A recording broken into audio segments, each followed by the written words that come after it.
toutes, bienvenue dans cette nouvelle chronique de livres à part, la 5e, dans laquelle je vais vous parler non pas d'un seul livre, mais de 2 livres qui sont du même auteur et qui se complètent et se rejoignent. Il y en a un donc qui s'appelle « Créer pour la grandeur, le leadership comme idéal de vie » et l'autre s'intitule « Du tempérament au caractère, comment devenir un leader vertueux ». Ces 2 ouvrages ont été écrits par Alexandre Dianine Havard, qui est donc d'origine française, russe et géorgienne, d'où le nom un peu compliqué.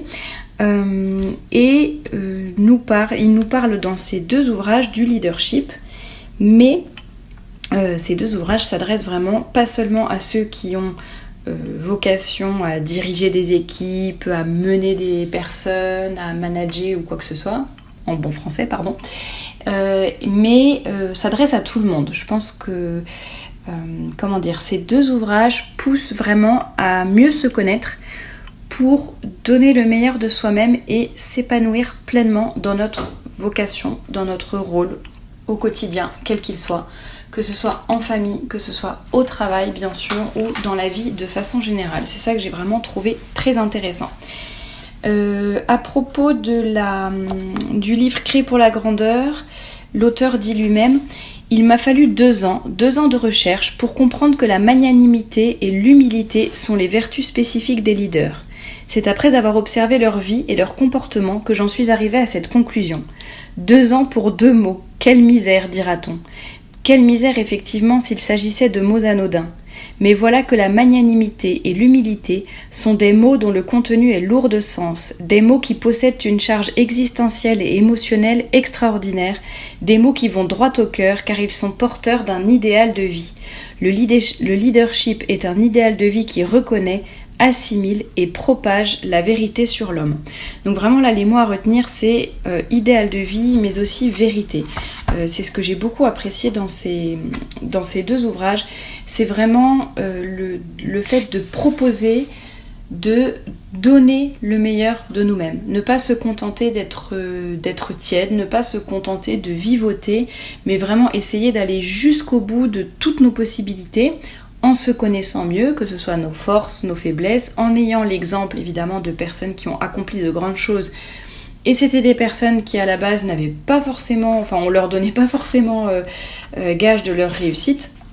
Donc voilà, et l'un des 2, Créer pour la grandeur, commence par, c'est une citation qui est mise en exergue au tout début du livre, que je vais vous lire, je l'avais déjà partagée sur Facebook et Instagram, mais je vous la relis ici, et ça montre vraiment l'esprit du livre. Donc c'est une citation d'Anton Tchekhov, qui commence ainsi. En ce siècle malade, victime de la paresse, de l'ennui et du manque de foi, alors que partout règne dans un mélange surprenant la haine de la vie et la peur de la mort, quand les gens les meilleurs restent assis les bras croisés, justifiant leur paresse et leur débauche par l'absence d'objectifs vitaux bien définis, les âmes en quête d'excellence sont nécessaires comme le soleil. Elles sont des documents vivants qui montrent à la société qu'il existe des gens d'une autre trempe, des gens prêts au sacrifice, des gens de foi, des gens aux objectifs clairement définis.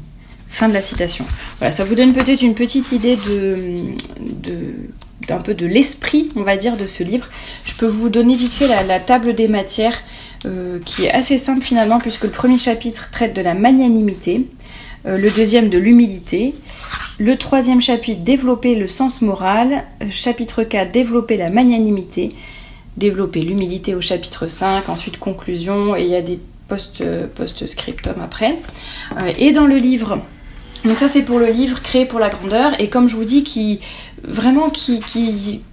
s'applique à tout le monde, pas seulement à ceux qui ont vocation à diriger des gens, que ce soit dans le contexte personnel ou le contexte professionnel. Vraiment, tous les concepts, on va dire, peuvent s'appliquer à tout le monde dans toute la vie, dans toute leur vie, tous les aspects de leur vie, pardon.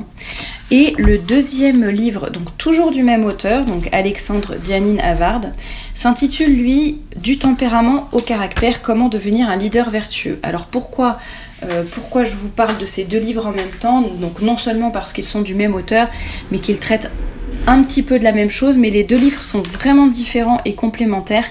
et je vous invite à vous les procurer tous les deux.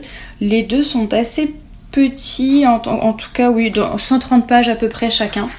Je vais vous lire là ce que dit l'auteur à propos de donc, la petite introduction sur ce livre, donc du tempérament au caractère. Le leadership ne peut être que vertueux. S'il ne l'est pas, ce n'est pas du leadership.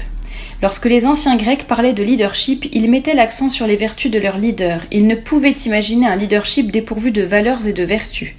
Le leadership fut conçu dès l'origine comme une activité morale.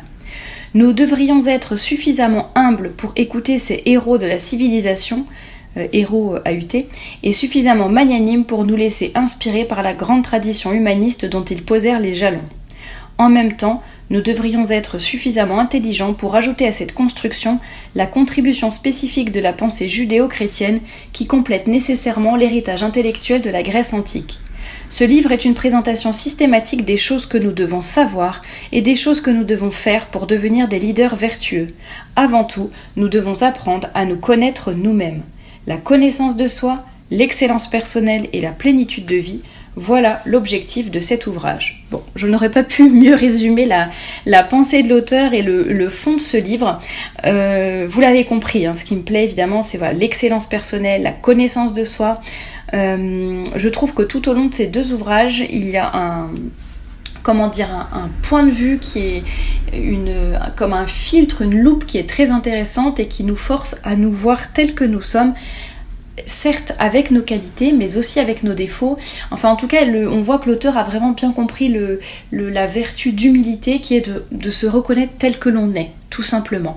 Donc oui, nous avons des qualités, ça ne veut pas dire qu'il faut s'enorgueillir, il faut les utiliser à bon escient dans notre vie. Et oui, nous avons des défauts, mais ça ne veut pas dire que nous sommes horribles et que nous sommes bons à rien. Voilà, on peut travailler dessus et c'est ça qui est vraiment très intéressant.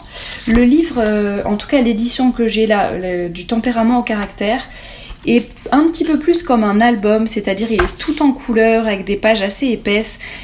C'est très graphique, voilà, c'est assez agréable, il y a des images, des tableaux, voilà, c'est plutôt un livre qui va contrairement peut-être à l'autre, celui-ci va vraiment se voir petit à petit, se feuilleter peut-être chapitre par chapitre.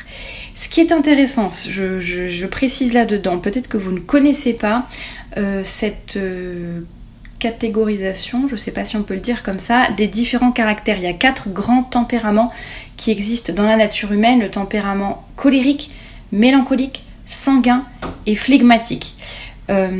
Si vous ne connaissez pas, d'ailleurs, il y a l'abbé Bruciani qui a fait de très bonnes conférences à ce sujet, c'est super intéressant. On a forcément tous un de ces tempéraments qui est dominant en nous, ce qui n'empêche pas d'en avoir plusieurs, mais il y en a forcément un qui domine. Chacun a, comme le dit l'auteur ici, un défi personnel à relever. Voilà, il y a des qualités et il y a en même temps, en gros, il y a des points forts et des points faibles. Donc des points faibles auxquels on doit être attentif et des points forts que l'on doit vraiment développer et utiliser à bon escient. Donc dans ce livre, il explique un peu les caractéristiques de chaque tempérament. Il explique aussi les vertus de chaque caractère, donc la justice, la maîtrise de soi, le courage, la prudence. Et il explique ce qui manque ou ce que l'on a au contraire dans chaque tempérament.